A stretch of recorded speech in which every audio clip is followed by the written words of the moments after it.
Hey guys, it's 249 and I'm currently playing some Plant vs. Zombies Garden Warfare 2. Now in this video, I'm going to be going over all the 6 new characters you can have and some of the cool features to this, and that's only skimming the top of what's to come in Garden Warfare 2. Now I was able to play this on the Xbox, you can get it on the beta action, but for starters, I'm currently playing with the Zombie Imp. This thing is pretty powerful, it's agile, it's fast, it's got a lot of abilities, and one of the cool things about Garden Warfare 2 is that there's this backyard battleground. It's completely massive with so many different game modes and things you can do, and you can do this on your own, or you can also do it with 3 other buddies that you invite to your party. But that doesn't end there. There's even another multiplayer aspect to it where you just go through a vortex and you can get to the multiplayer aspect. Now here you're seeing me fight for the flag of power. That's where you're able to just jump right into the action right away, and you fight countless waves over and over again. And the cool thing about these waves is not only can you play against AI, but you also end up playing against other people who might try to fight you for the flag of power. So you can set it up any way you want. If you want to do it against only AI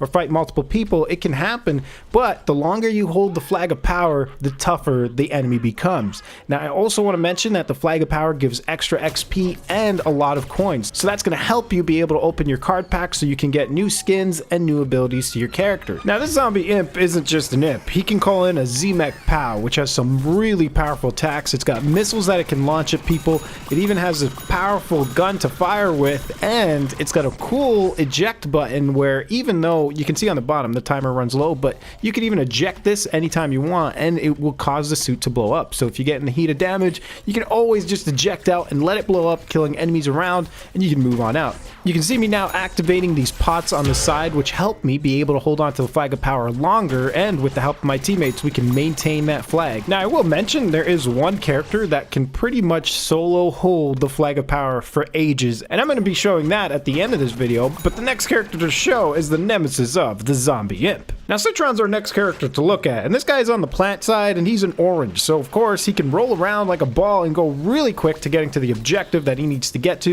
And this guy's pretty tanky, I'd have to say, because one of his abilities is he can powerball attack a player like that and just take him out, but also when he's out of that, he can pop a shield up to protect himself from any enemies attacking him, and also be able to use a constant attack on the enemy, just like you're seeing here. Now that big explosion you just saw was actually an EMP that I just used. It's kind of like a grenade. It's what makes him the nemesis of the Zombie Imp, especially against the Z-Mech. That does a ton of damage to the Z-Mech, and it causes enemies to be stunned and take a lot of damage. So at the same time, he's pretty powerful. Personally, I like to use him as a defensive character for holding down flags. You can see all the hits I'm actually taking here and being able to really push the enemy off the objective and making sure they don't have a chance of taking it. The next character we're looking at is called Super Brains, and he's on the zombie side. He's like a superhero that's got a powerful punch and a tornado attack he can use on the enemy. He's really tanky and good for going in first, and also has a really powerful kick that he just flies at the enemy with, and has kind of like a Goku attack that you just saw there. So if you're one of those guys that love to be up close and personal and have a bunch of attacks on the enemy, this is your character. Now one thing I didn't realize is that you could actually hold down your attack button and actually be able to shoot a laser out of your fist. And you don't see me using it here, I'm just going in and punching everybody around, but you are able to hold down your attack button, and instead of just punching people, if you have to deal with range, you can just shoot them with your laser off of your fist.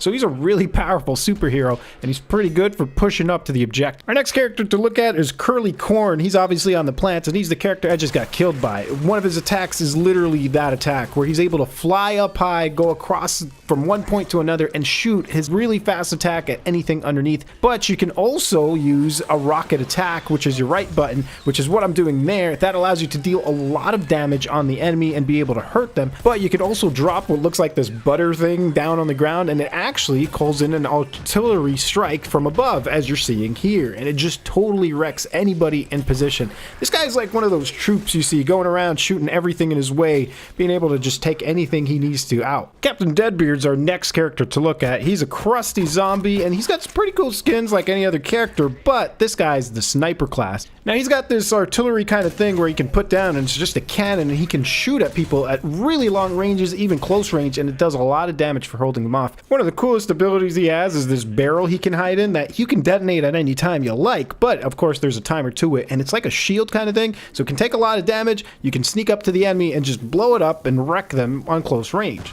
Another thing that he's got is he's able to be a parrot. Using this ability, he's able to fly anywhere he likes, go up as high as he likes, and shoot the enemy down, but at the same time, he can drop down grenades, or I guess you could say artillery, from above. The cool thing about his gun is it's like a shotgun, but at the same time, it can be used as a sniping rifle. So all you have to do is hold down your scope in button, and it really does a lot of damage at range, and if you need to, at close range, it's like a shotgun. Our next character to look at is Rose, and she's like the complete counter to the strong brains, or I guess the superhero you saw earlier, and she's got this really cool ability, which is Arcane Enigma, and when you activate it, she turns into this like pink fairy kind of thing, where she takes absolutely no damage and pretty much can deal so much damage to all the enemies around her. One of the coolest things about her is she's like a wizard, so she can actually use an attack to slow down time like you see here, which makes them vulnerable to attacks, and what I'm about to do here is one of my best attacks I can ever say, is make the enemy into a goat, which literally renders them absolutely useless, and all they can do is just run around and you can attack them. And that's pretty much the best counter you have against the strong brains, or I guess you could say the tank of the zombie side.